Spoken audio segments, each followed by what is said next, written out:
Okay, we've got a quick special guest this morning. Cindy Miner is got a big event coming up called Convergence in March, and we're going to give Cindy an opportunity to just talk about that event real quick and tell us about the date and when it's coming up.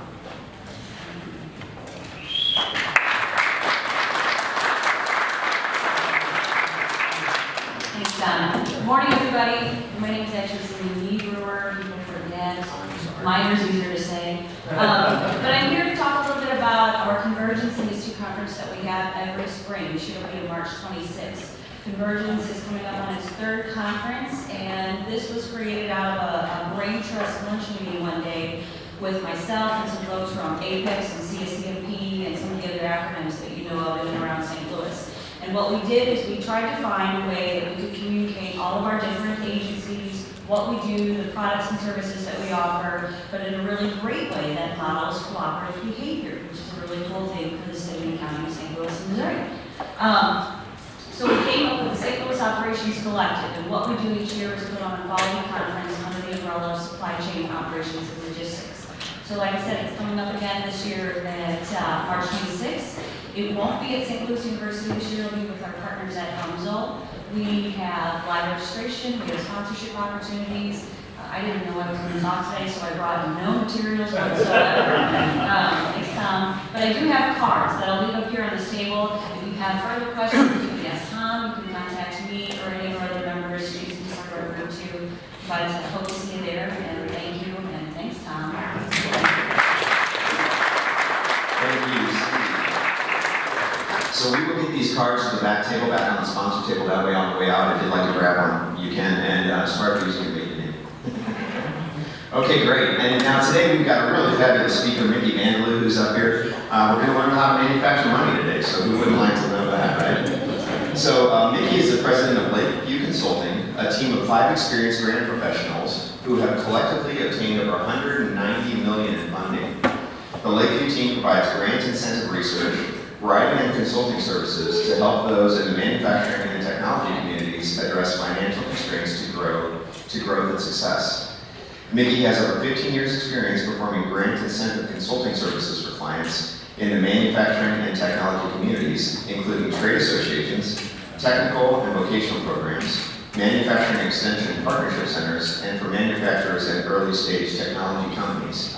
Her engineering and business degrees, as well as over 25 years experience in manufacturing, provide a sound technical foundation for her for-profit grant writing and business growth services. She has personally obtained over $50 million in grant funding for her clients. Mickey published the book, The For-Profit Grant Writing Guide, in 2014 and is one of less than 350 grant professionals certified writers in the United States. Mickey is currently the chair of the Grant Professionals Foundation Board. So please, everyone, help me welcome Mickey.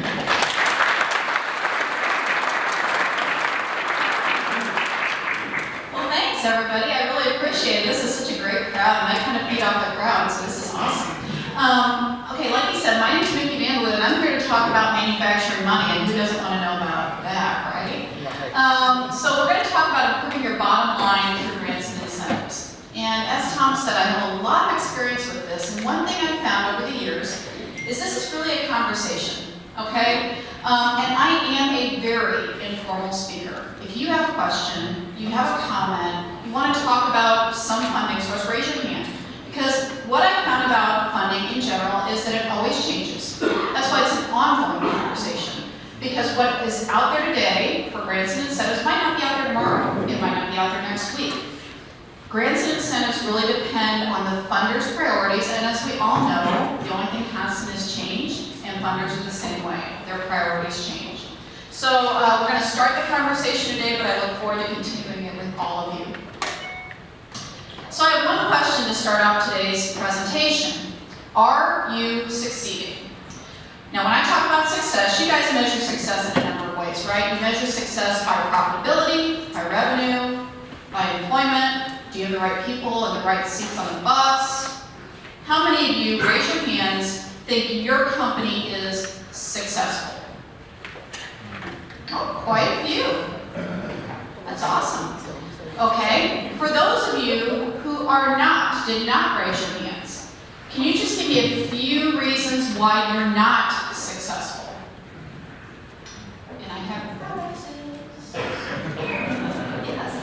I raised my hand to be more successful, but Uh-huh. I think you can always be more successful. Sure, sure. So I would say the reason we're not more successful is we need to do a better job of marketing and lead generation Marketing? to get going. Maybe new markets, right? Okay. Lack Who else? lack of focus or plan. Lack of focus. Okay. That's a good one. And I only have 2 books. Sorry, nobody else has any book. What else? Please tell me. Somebody raise their hand over there. Or did you just raise your hand and get a book? Anybody else? Yeah. So I work in the defense sector, and right now things are pretty good, but in 2012 and 13, things were pretty bad, and there just wasn't a customer. Right. No customers. Fluctuations, right? Okay. So what do you do when you don't have a customer? What's your inclination? For customers? Yeah, when you have like when your customers just kind of go bye-bye, what do you have the inclination to do? What do you do about that? We turned the lock on the door and shut down. Okay, or you go out and get new markets, right? You diversify, can you diversify? We sold to the United States Department of Defense. And that's it, That's it. okay, interesting. Okay, and the one thing, by the way, that I found out is every company is different. No matter how much we all think we're the same, every company's in a different situation, as he just proved. So the other reasons why I hear that manufacturers aren't succeeding is because of lack of capital investment. They need to invest in capital, but they can't justify it. Can you really justify that $250,000 machine, right? Can you justify hiring 10 more people when it's costly to do that, when it's costly to train those people? So what I'm going to talk about today are some ways to help you succeed through grants and incentives. So if you look at our purpose, it's pretty lofty, right? Ensuring economic prosperity for America's current and future workers. Wow. Talk about a goal, right? But really, if you look at what I do, this is the end game. The end game is to make everybody more prosperous because, let's face it, I worked for 25 years in manufacturing. You guys drive this economy. Manufacturers drive the American economy. So the more prosperous you as manufacturers are, the more prosperous our economy becomes. The way we do that is we accelerate the growth and innovation by providing resources, financial resources, writing resources to the U.S. manufacturing and STEM communities. So that's the way I've chosen to help make our economy more prosperous. You guys might do it in many other ways. A lot of you service providers, people in the financial sector, the software sector, you guys do it in your own ways. This is the way I do it. So who do we help? We help a lot of manufacturers, okay? We help educators, we help technology companies, trade associations. We just did research for the National Tooling and Machining Association. Any of you in the tooling and machining sector, I'm going to give them a little shout out. It's a great organization. NTMA, check them out. But we're doing research for their STL Bots program, which is the first robotics program. So we help trade associations, we help recyclers. Basically anybody that's in and around that manufacturing STEM space. So like Tom said in my introduction, I have over 25 years in manufacturing, which just makes me feel old. And I help my clients, actually I'm up to $60 million in funding. That's a little bit outdated. Like I said, things change, right? And our team has actually gotten over $225 million now for our clients. So I'm really, really proud of what we've done. But what have we done to help manufacturers do? So we've helped them invest in capital. We've helped them buy equipment, okay? We've helped them train their people. We've helped them continue their services. I don't know if any of you are familiar with the Manufacturing Extension Partnership. Missouri Enterprise is the one in Missouri. Great organization. I actually worked for 7 years for the Illinois Manufacturing Extension Center. And I can tell you that those organizations do a lot of good for the people, for the manufacturers in Missouri. I've helped them get funding to continue their services. I've helped 7 different Manufacturing Extension Partnership Centers get funding to continue their services. So my #1 goal, and especially with today's presentation, is to promote awareness of grants and incentives. Because the one thing I've found is that 90 to 95% of manufacturers either have a strong misconception about what grants and incentives are or have no idea what they are and how to get them. what we're gonna talk about today. So our agenda is fourfold, really. We're gonna talk about why manufacturers need grants and incentives, and then on the other side, why they don't access those grants and incentives. We're gonna talk in very specific terms about what funding is available. And we're gonna talk about how manufacturers access that funding, which is really why you're here, right? You wanna know what funding's out there and how do we get it. So why do manufacturers need to access grants and incentives? Basically to improve their bottom line. So if you look at your cash flow statement, you get your revenues and you get your expenses, right? So if you see grants as potential additional revenue, it offsets some of the expenses. The other thing we're going to talk about is tax credits, which more offset that bottom line tax liability. So a couple of different angles, but both improve the bottom line. So that funding can offset the cost of initiatives, projects that you're looking to do, and all of us just came out of budgeting cycles, right? So, you know, we put together the budget for 2019. I'm sure a lot of you are looking to maybe add some equipment. The economy's good, you know, let's add some equipment so we can produce more product for more people in more places and sell more and get more revenue. Problem is, sometimes your revenue can't justify that additional expense, and that's the issue. You might be looking at training your employees. Well, that's a hard thing to justify when it's pretty expensive to do that, right? It's expensive to train your employees. You have to take them off the floor. You have to hire a training provider sometimes. You have to train people to train other people in your organization. So it does offset the cost of growth, and those are growth initiatives. It also increases the return on investment. So I use as an example, let's say you want to buy a $500,000 piece of machinery. You go to your board, or you go to your management team and say, I want to buy this $500,000 piece of machinery, and I think it's going to get us $125,000 per year. How many years is it going to take you to pay off that machine? Yeah, do the math, 4. Okay, so let's just say you go to your management team, you say, I want to buy a $500,000 piece of machinery, but I also can get a $250,000 grant to pay for that piece of machinery. Conversation changes. How many years now does it take you to pay off that piece of machinery? 2. You've just doubled your ROI, okay? So that's what grant funding does for you in very, very simple terms. The same argument applies for training, for research and development, for recycling, same argument. Tax credits obviously reduce your tax liability, and also those grants can, like I said, reduce training and research and development expenses. So why don't manufacturers access funding? I find manufacturers fall into one of 4 different categories. One is just they aren't aware. They don't know what's out there. They're not aware.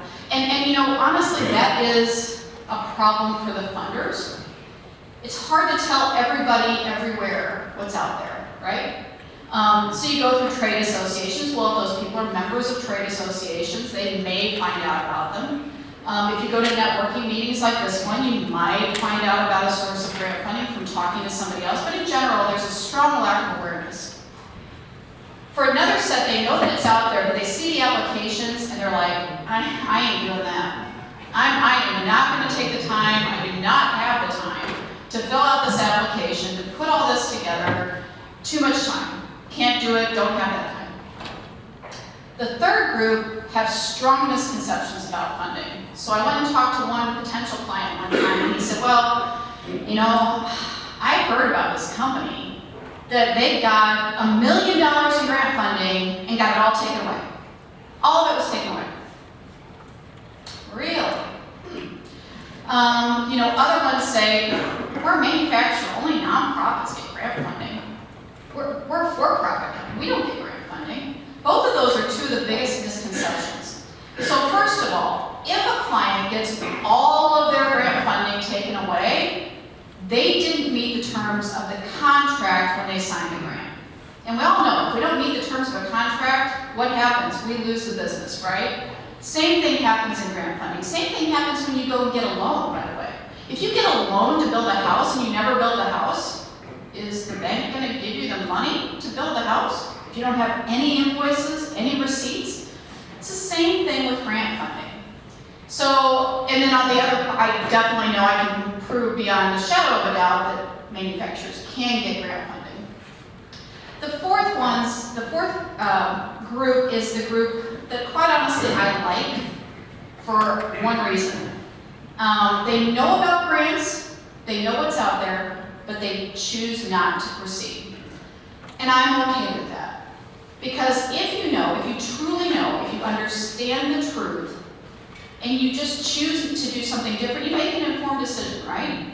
That's a good decision because it's an informed decision. Knowledge is power. So now we're going to get into the meat of this. What funding is available for manufacturers? And we're going to talk about 3 different categories: grants, tax credits and planning strategies, and local government incentives. What I'm going to tell you is I'm going to go through the primary sources of funding. I'm not going to go through every source. For one reason, you guys want to get home before the snow, you want to get home for the weekend, we would be here till Monday.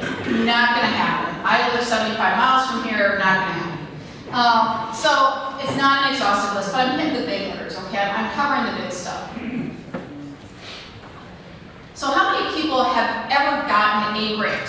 How many manufacturers in here or people have ever gotten a grant? Oh, a few of you. Awesome. Yeah, this guy over here got an SBIR grant the first time he ever applied. That has never happened, but impressive. Yeah, so you guys have some experience with grants, but for those of you who don't, what is a grant? The biggest thing about a grant is it does not have to be repaid, right? That's a good thing. It's not like a bank loan. They don't charge you interest. It's just a check that goes to you. It's funding, obviously, to offset the costs of growth, like we talked about before. It's also an agreement, and this is really, really, really important. If you get a grant, you have to sign a contract, and sometimes it's included with your application, where your submittal of an application is your agreement. But in your application, you say you're going to hire 15 people. You say you're going to train 30 people. You say you're going to invest $250,000 in equipment. All that's in your application. All that's in the agreement. So if you don't hire 15 people and you hire 5, if you don't invest $250,000 but you invest $100,000, if you don't train 30 people but you train 10, you've not met the terms of your agreement. Now, most funders will work with you in that situation, okay? Probably 70 to 80%. They may take a small amount of your grant money away. Some will hold you to the letter of it, and they will prorate your grant funding for what you've actually done.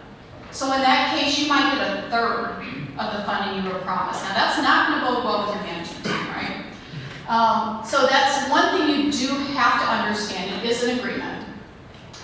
And it funds the project aligned with the funder's outcomes. Every funder out there has outcomes. What are outcomes? Outcomes are what's going to change as a result of you doing a project. We're going to talk about some outcomes. So one funder outcome might be to reduce greenhouse gases, right? Good thing. Keeps the environment healthy. You don't have global warming.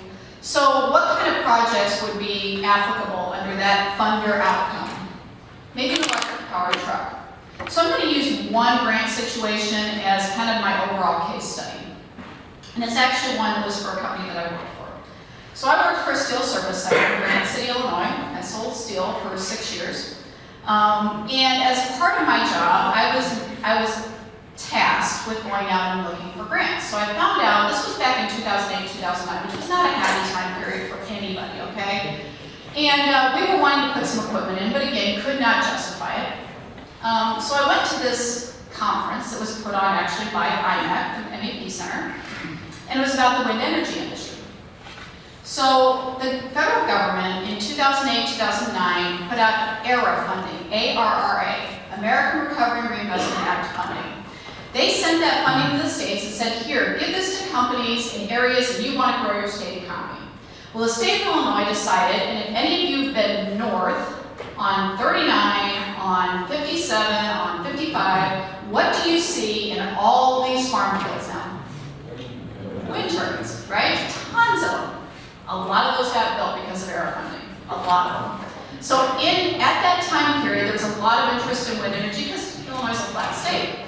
And so they decided to use their ERA funding to fund companies to enter the wind energy industry. So I did a little bit of research. This was on a Thursday. Grant funding opportunity, the proposal was due on Monday. Thursday to Monday, okay? So I go back on Friday and I do a little bit of research. And I go into the president of our company and I say, you know, I think because we do flat rolled steel, carbon-based flat rolled steel, we could probably do something for the wind energy industry. Why don't we just apply for this grant? So we applied for a $600,000 grant. One of the things we applied for, because one of the outcomes they wanted to see was reduced greenhouse gases. We actually drove diesel trucks, many of them, from our location to the mill, which was a 10-minute drive, but we did that 10 times a day, 5 days a week. So we said one thing that is a new technology is an electric-powered tractor trailer. Brand new technology in 2008. Could only be gotten out in California. $200 and some thousand. So we asked for the money for that, okay? That is going to the end of reducing greenhouse gases. We met the funders' outcome, the funders' goal, because obviously if you're not driving a diesel truck and you're driving an electric power truck, you don't have the carbon emissions that you would otherwise. Also, I work with a customer down in Texas that has a very unique concrete that encapsulates CO2. Carbon entrainment is a huge thing right now, especially in the mining industry and the oil and gas industry and a lot of industries. So they have a concrete that can be used for roads and stuff and can actually encapsulate concrete. That also goes to the outcome of reducing greenhouse gases. The second funder outcome is to reduce landfill disposal. So this is a big one for the Missouri Market Development Program. If any of you have ever heard of that, they fund machinery to recycle product with the goal of reducing landfill. So that might be new processing equipment. So I helped a company out of the Kansas City area get $250,000 from that Missouri Market Development Program to purchase a piece of equipment that allowed them to, they did soap bottles, liquid soap and shampoo bottles. And this machine allowed them to clean the bottles so they could recycle and capture more of the plastic rather than having to throw some of it away. Also recycling containers. I recently helped a St. Louis area company get a grant for a truck for collecting recyclables from different office buildings and also to get roll carts to collect within the office buildings. Hey, Mickey, Yes. in general, when you're successful based on your experience with getting a grant, Uh-huh. how does the money flow? What does that look like? For me or for To the company? recipient, a yeah. check? A check. Go- It basically, once they get the grant, it's either a reimbursement, so you either have to show you spent all the money and then you get the check, or you get part up front, you might get half up front and then half after you've spent the money, and sometimes they just literally hand you a check and say, give us all the receipts when you buy what you're gonna buy. So it can happen any of those ways. Great question. So another outcome would be support for new markets. So that's why I was asking you, what do you do when your markets go down? And in many cases, if you're not strictly dealing with the U.S. Department of Defense, in many cases, they look for new markets. And that's what our company was doing when we applied for that grant. We were looking to enter new markets because the steel industry was not doing well. Our competitors were dying, and we didn't want to be one of those dying companies, okay? So to that end, when we applied for the grant, we also asked for new equipment to expand our gauges that we could process and also expand the type of steel we could process, lighter gauges, different types of steel. So that was the balance of the money we asked for. And then upskilling employees, and this is a big one, and this is one that a lot of manufacturers don't know about. So there are a couple very unique programs. Training grants are big. Every state has some sort of grading transfer incentive. Depends on the state, depends on how they want to fund it. Sometimes training funding is associated with capital investment, so it might be part of a bigger package. Like if you're bringing a new company into town, when everybody in the world was bidding for Amazon to come, they give them packages, incentive packages, and that would have included training for their employees. Also, there's WIO awards, which were the old Workforce Investment Boards, if you were familiar with those. Workforce Innovation and Opportunity Act, now they're called. But they have funding for on-the-job training, which funds a lot of apprenticeship programs, honestly. And then also, and that can cover up to 6 months of an employee's wages. So if you're looking to hire an employee, what's one of the biggest expenses you have? Training, right? You have to train the employee to do what you do. This will cover their wages for that up to 6 month time period. And the other one they have is incumbent worker training, which is people that are threatened with layoff, which I always think is funny. Because if we work in manufacturing, when are we not threatened with layoff? I mean, if one of our customers leaves tomorrow, we're laying off people, right? We're not just gonna sit there and operate like we always have and incur those costs. There's no revenue coming in. So I just thought that was a pretty easy thing to justify. So incumbent employee training again, and most training grants are reimbursement grants. They happen after you do the training, and they cover up to 50% of the cost of the training, which is a pretty significant. If you have a company that has a strong training program, which I encourage companies to have strong training programs, it's a good thing, then half the money can be covered by these grants. And the final funder outcome I'm going to talk about is exporting product. So again, in the interest of increasing your market, you might say, you know, I think people in South America could really use our product. I think that's something that we really need to look into. Well, what are some of the biggest costs for doing that? You have to go to trade shows over there, right? You have to go out and promote your product to companies over there. You might need to go on a trade mission. So Missouri has an export department, and I can't remember the name of the woman, quite honestly, who runs it, but she's very, very dynamic. She's spoken at different events I've been at. They have what's called STEP funding, S-T-E-P, and it's to fund partial cost for the trade missions, like part of the travel cost. They fund translators. They fund marketing material translation, so if you need to translate your marketing materials into another language, they fund that. Basically anything around that promotion of your product to other countries. In addition, if you've been negatively impacted by trade, so you've seen drops in sales, maybe not directly as a result of trade or because people from China are producing the same product you do, then you might qualify for another set of funding that's called the Trade Adjustment and Assistance Act funding, TAAC. You can do a Google search for them. They have, one of the biggest problems with this program is one person covers 2 different states. So all the manufacturers in 2 different states are supposed to know about this funding, but they have one person that's out telling them, which seems a little counterintuitive. But anyway, it's a great program. And they actually will walk you through the application. They can tell you if you're eligible in about 5 minutes. It's based on your level of sales and employment for the past 3 years. And drops within those 3 years. So we talked about what funding can be used for. Now, who is primary sources? 4 different primary sources, actually. One is the federal government. If anybody has ever done SBIR-STTR, which is a research and development, high technology, high innovation grant program, that is funded through the federal government, through 12 federated agencies of the government. NSF, National Science Foundation, is a big provider of SBIR-STTR funding.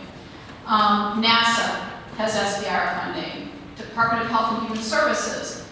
All of these different departments have their, USDA has its own set of SBIR funding. It funds research, basically research. Applied research, functional research. So that's one federal government program. Another one is directly through NSF that is called the Advanced Technology Education, ATE funding. So this is for manufacturers to work with educators to develop internships and to promote a certain industry by training and by engagement and by education, and it's meant to promote collaboratives, which is a big push, by the way. The federal government, when they give you funding, they don't want to see you do a project in St. Louis. They want to see you do a project in the Midwest. They want to see you do a project in St. Louis and Illinois, the metro area. The federal government does not fund very, geographically specific initiatives. That's not going to happen. So even if you do research for federal grant funding, it has to have a societal impact. It has to impact the world, not just our community. So those are strictly federal government. Now there are some federal funding, there is some federal funding that runs from the government to the states, and USDA is an example of that. So Missouri has several USDA departments, as does Illinois, as does every other state in the United States. So USDA funding, some of it comes direct from federal USDA. They have several programs for businesses. And if you go on USDA's website, first I would tell you to check your eligibility. Because a lot of you may think you're not rural, but you actually are. Communities under 15,000 people are generally considered rural. It depends on where that 15,000 person community is. But they have a big button at the bottom of the USDA website that says check your eligibility. You put in your address and it tells you in 2 seconds whether you're eligible.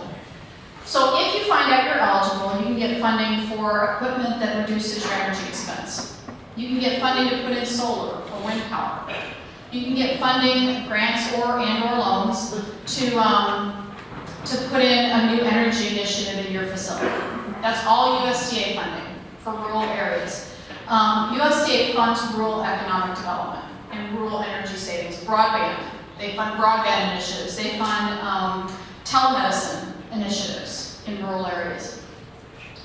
Another one is the TAC program that I talked about. That's federally funded, as is WIOA. So it's federal funding that actually drives those programs, but they're executed at the state level. And those are actually easier ones to deal with and a less cumbersome source of getting revenue, just because it's locally controlled. The second one and the most popular one for manufacturers is state governments. So most manufacturing funding comes through the state government, through the Department of Economic Development, the DED in Missouri. So training funding typically comes from the states, tax credits for all kinds of different things. If aerospace is a big initiative in your state, they're going to have some kind of tax credit for companies that serve that aerospace industry. For defense, there may be tax credits that can serve your specific industry. State Trade and Export Program, the STEP program that I talked about before, is a state program. It is states apply for federal funding and then they execute it at the state level. Recycling programs, you'll typically find a recycling program in almost every state. Training, funding, recycling, almost every state, okay? And then state workforce investment boards, and I talked a little bit about the OJT and income of worker. I am not a tax person. I'm going to say that right now. But I can talk about 3 different types of tax credits, and I can also talk about a tax planning strategy that I think you're going to find very valuable. So the 3 primary ones that manufacturers can use are new market, if they're in the right area, research and development, the most poorly named tax credit program in the United States, and enterprise zones. So let's talk about new market tax credits. Now these are very specific to your location. So if you are in an economically distressed area, you have high poverty, you have high unemployment, which anybody that has over about 2% right now I think is high, you will qualify. And any large tax company, the Clifton Larson Allens, UHYs, any of those large, and I'm sorry if I don't mention your company in this, but any larger tax company knows about these tax credits and can tell you if you're eligible. They have access to databases that can tell you. It's meant to stimulate economic growth. It's a pretty attractive, pretty substantial tax credit if you qualify. It's 39% of bank financing, which is it's a pretty good amount of money over 7 years. So 5% for the first 3 and 6% for years 4 through 7. And I give a website down here, and I will, by the way, be happy if you give me your card at the end of this. I'll be happy to send you this presentation, but I have links in the presentation. I'll send you a PDF, you can type it in. But they have links to a number of different websites that are resources for these things. This is a lot of information, and I don't expect you to remember all of it. So, good tax credit though, really good.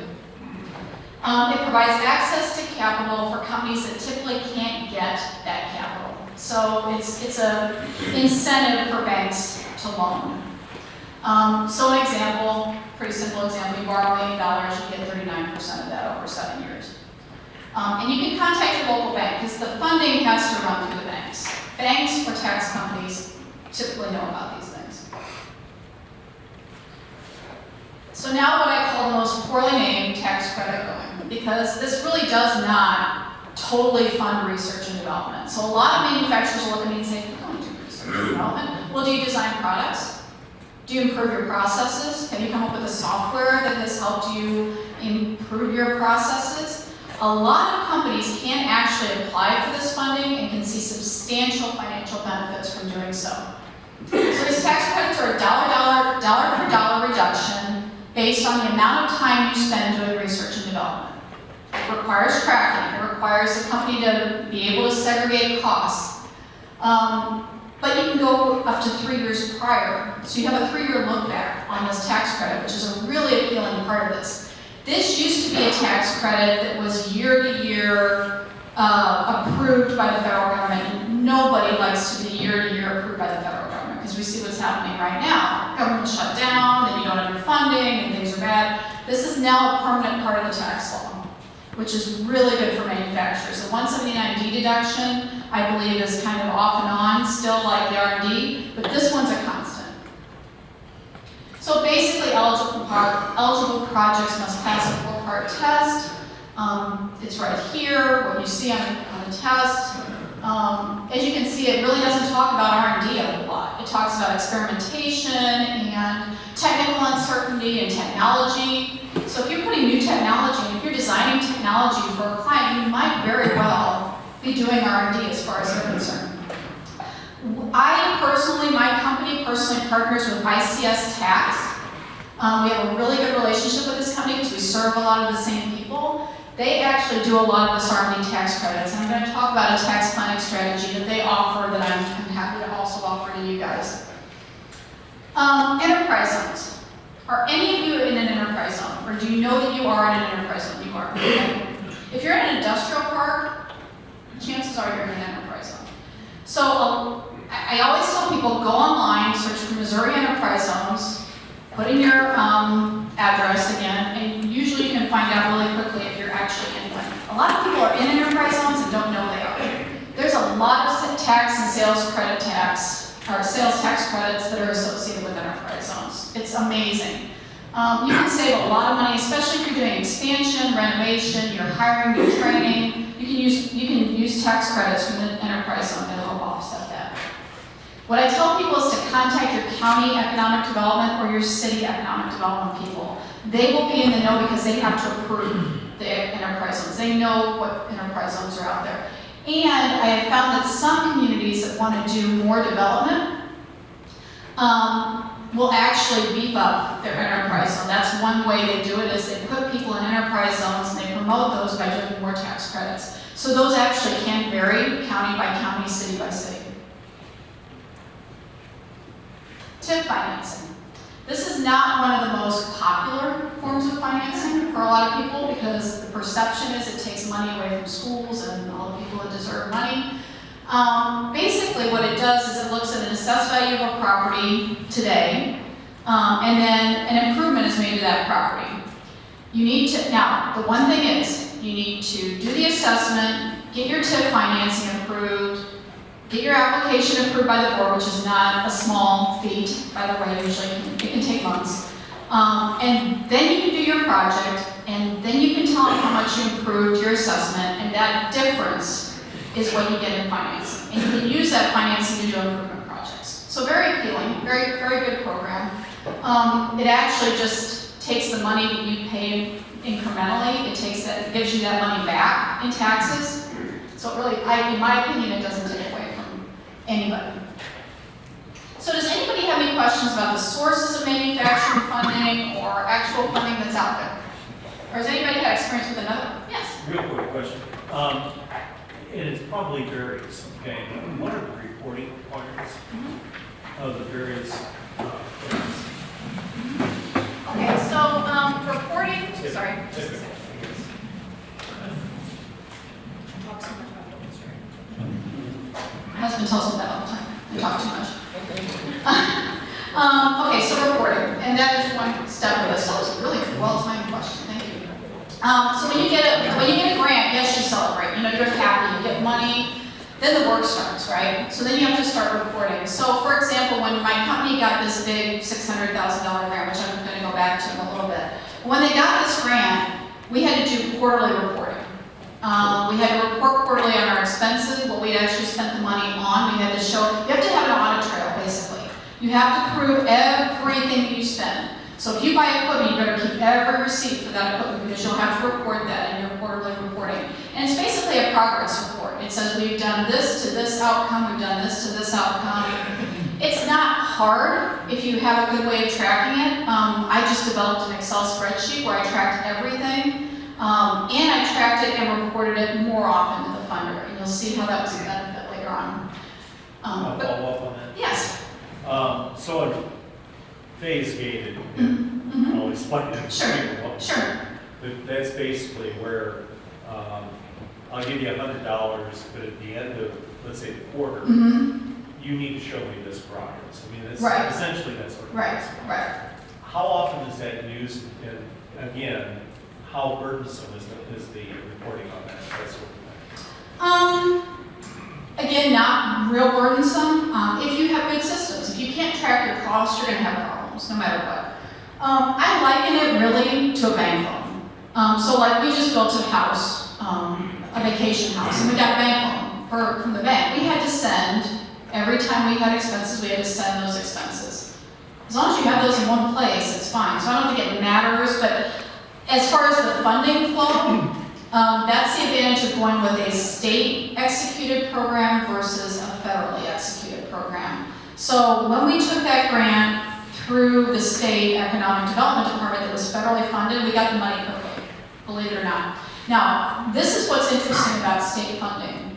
State funding has to be spent. Grant funding needs to be spent, and those departments are incentivized by how much of the funding gets spent. Okay? So grant funding tends to run a little faster than typical state or federal funding, just because it needs to be spent out. So they are incentivized for giving that money out on a month-to-month basis. So I don't see delays, and I don't see onerous reporting, really. If you have a very complicated grant, if you have a federal grant, it's going to be complicated. The grant application is complicated, the reporting is complicated, but it's all spelled out, by the way. It's all spelled out in the RFP. They tell you exactly what you have to do. Whether you choose to read that and acknowledge that, that's a whole other thing. But they tell you exactly what needs to be done. And a lot of times they help you, funders will help you report, again, to the end of spending that money. Thank you. Yep. So just, if everybody's from, yes. Okay, and talking about the tax credit program, Yes. oftentimes you need cash. So are you able to sell these tax credits? Some you can. The renewable energy tax credits, I don't know a lot about doing that, but I know that you were able to sell some of those credits. If you've got the renewable energy, like the wind power, solar power, you could actually, some organizations, and there's an eligibility requirement, you could actually sell some of those tax credits. Yeah, but the whole thing is you have to have money coming in, right? Because otherwise you're not making money, you're not paying taxes anyway, so it's not. So my next question is, do you offer services to keep people on track with the requirements for the grants? We do. We don't do them often, and a lot of times what we'll do is we'll help the clients set up the systems. Most of our work is pre-award. So there's pre-award, which is the application and the getting of the grant. But we have done a little bit of the post-award, which is after you get the grant and when you need. Yes, we do help you with that. A lot of times it's just setting up systems to capture the expenses. Yes? I've noticed with some SBIRs that the grant requirements are almost like they were tailored for a certain company Yeah. to win the award. And I was just wondering, have you ever worked with, I guess some people must be influencing the people who are asking for the SBIR grants. Do you Yes. ever help companies with, say, hey, we have an idea that you might be interested in to, So what I do is I tell companies to talk to program managers. If you have a certain technology and it fits a certain program or you think it might, always talk to the program manager. The reason why SBIR and STR is so very specific is because they are directly aligned with what the priorities are. And again, this is one of those changing things, right? So SBIR funding changes year to year to year because the priorities of NASA change, the priorities of NSF change. They are written purposely very narrowly because that actually tells you whether or not you should apply. They don't want 100 million people applying for these, because that just is a whole lot of grant reviewing, which is not easy. So that's why they're so specific, and they are very likely influenced by industry professionals that make that very specific. But I always tell people, talk to your program manager and make sure you're a fit before you apply for that funding. There's one back there. This is more of a question of the definition of an employee. Yes, If you're using a PPO or you're using a temporary agency, Yes. you're staffing to offshore the HR costs, how do they treat those employees? Usually they will do tax credits for permanent, full-time employees, which are not temp employees, and which are not, I'm not familiar with PPO, but I'm sure it's probably similar to a temp. They're not really an employee of yours or hire will or whatever. Usually, now I say that because every funder is different. Sometimes they consider temporary employees if they've been employed for so long, but 9 times out of 10, a temporary employee will not be considered an employee, particularly for training purposes. They will not give you training funding to train temps. And they will not give you training funding normally for part-time employees. Yes? Oh, you can hear me. Oh, absolutely. In regards to the sources of funding, regardless of the source, Yeah, and it results in real property and machinery, yeah. Mhm. who enjoys the depreciation expense? Is there anything that excludes you from section 179? Not usually, not usually. And you're- It is your equipment. Oh, I'm sorry, yeah, I'll repeat the question. He was asking, how do we treat depreciation when you get a grant for equipment? My understanding is it's just a grant to offset the cost of the equipment. You can still depreciate normally. You just need to show that revenue, obviously, when you're reporting for taxes. But yeah, I mean, my assumption would be you can still depreciate normally. And you would need to ask your funder contact. That would be a question I would ask the funder themselves, is if they're allowed to take the 179D, because sometimes they don't let you commingle. Those are both federal programs, and if you're getting federal funding, commingling is a big problem. So I think that's specific to the funder, and I would definitely tell you to ask your funder about that. But it is treated like equipment. It's just an offset. It's like you got a check back or rebate back when you got the equipment. Great questions. Okay. So Plan Do Check Act. I'm sure you're all familiar with Plan Do Check Act. This is kind of the same thing. So the grant process runs in a cyclical process. So at the beginning of the year, you set up your budgets, and you define you're going to purchase this piece of machinery. You're going to hire this many people. These are all part of budget discussions, right? That's when you're defining your project. Now, an example of a poorly defined project is, I'm going to buy X piece of equipment. That's not a project. A project is, I'm going to buy a $250,000 piece of equipment. I'm going to hire 5 people as a result. I'm going to train another 20 people because they all got to know how to use the equipment. I'm going to have engineering costs of this. That is a well-defined project, okay? That is considering everything that goes along with that equipment purchase. And that is when you apply for the grant. When you apply for everything associated with that purchase. Not just the piece of equipment. You apply for the engineering. You apply for the installation. You apply for the person to dig a pit in your concrete floor because otherwise you can't support the equipment. All that goes into it. So you define your project. You do research to find the grant, right? You apply for the grant, and then you report to that question that you were asking before. Define project, research, apply, report, and then the next year you go through the same thing over again. Pretty simple, right? So how do we do it the best way we can? And I always try to give some good tips here. So keep your eyes and ears open. Go to places like this. Go to networking meetings. Go to association meetings. Go to trade association meetings. Keep your eye out. What are other companies that are in your industry? What kind of funding are they getting? Because it's always publicized, by the way. They either publicize it on their website or the funder publicizes it. You won't have a hard time figuring out who gets money because it's usually pretty well publicized. Show off your facility. A lot of manufacturers, and I've worked in several and I've worked with hundreds, are pretty reluctant to bring people into their facility. I tell people, if you have to cover up half of your equipment, take people into your facility. it can pay huge dividends. So when we got the grant from the state, the Steel Service Center got the grant, we had to take the governor through the facility, we took God away for our facility.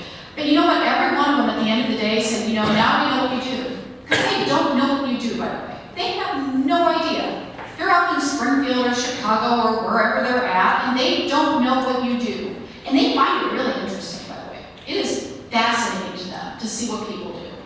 So show off what you do, because you know what, the next time a grant opportunity comes, you might find out a little bit faster. That person's got your business card now. They know what you do. They say, you know, there was this company in my district, and you know what, if that company gets funding in my district, I look like a really good congressman, right?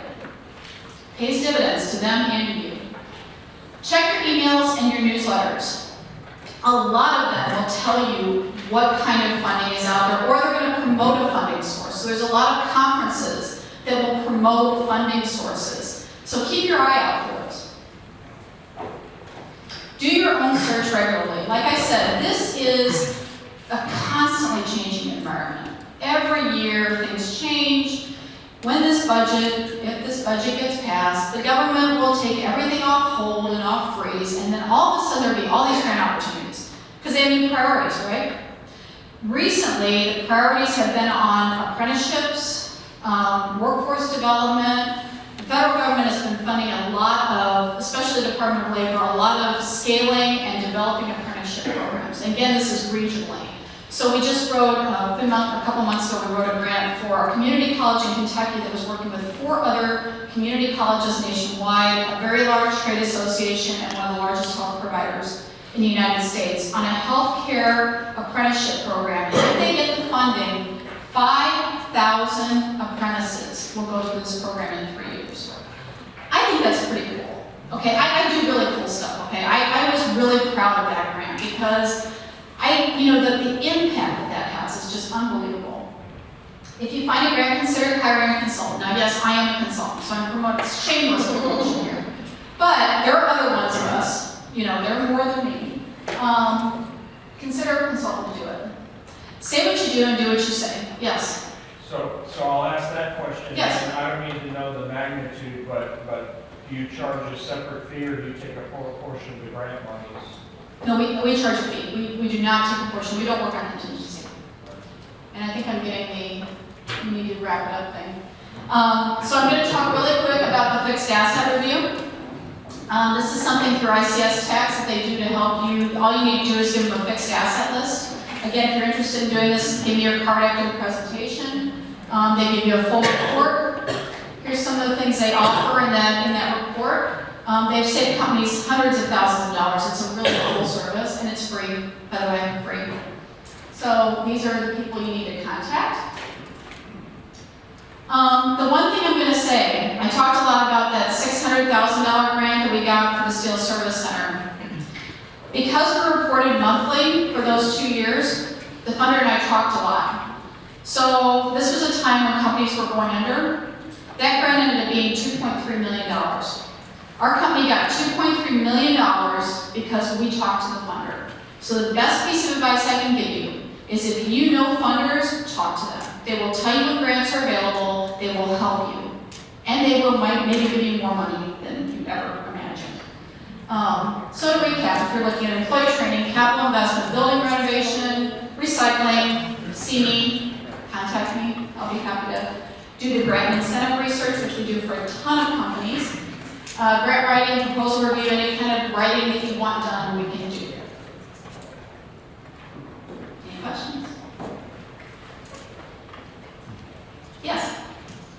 In the application process, is there generally a but-for condition that the funder is looking for? If you don't get this funding, you cannot Yes. move forward with the project? Yes. There will be that, and there will be sustainability, will be the 2 keys. Most of the time with economic development grants, that is the case. That if you didn't get this money, you would not be investing this, you would not be hiring, you usually have to state that somewhere in the application, which is the truth, I have no problem saying that. There's also sustainability, you have to be able to prove you're going to be sustainable beyond the grant funding.